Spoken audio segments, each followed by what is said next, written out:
Ibang panahon, ibang galaw, pero alin ba ang mas tunay?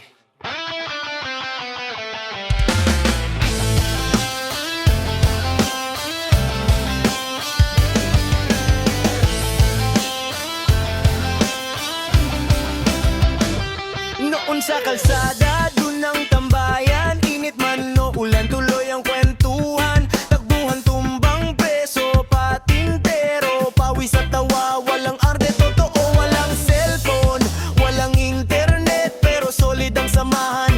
Walang kapalit, harapan ng usap, walang plastikan. Pag may problema, damayan agad. Gasgas man ang tuhod, okay lang. Basta buwang tropa, walang iwanan. Simpleng buhay pero punong-puno ng saya na di kayang bilhin ng kung ano. Noon matibay, puso ang puhunan. Ngayon puro gadget, hawak ang isipan. Dati tunay, harapan ang kwentuhan.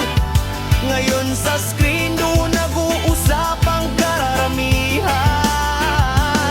Noon kulang pero masaya, ngayon kumpleto pero parang may kulang pa. Ibang-iba na ang takbo ng mundo, tanong lang, nasaan na ang totoo?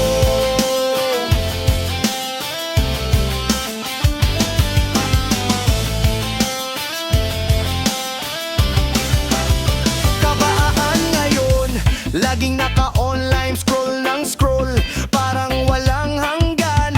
Likes at views, doon ang sukatan, pero sa loob may kulang na nararamdaman. Hindi masama ang bagong teknolohiya, pero sana di mawala ang halaga ng tunay na kaibigan, tunay na saya, yung harapang tawanan na walang kapantay na ligaya. Hindi kailangang bumalik sa dati, pero sana balanse lang palagi. Gamitin ang gadget, wag magpaalipin.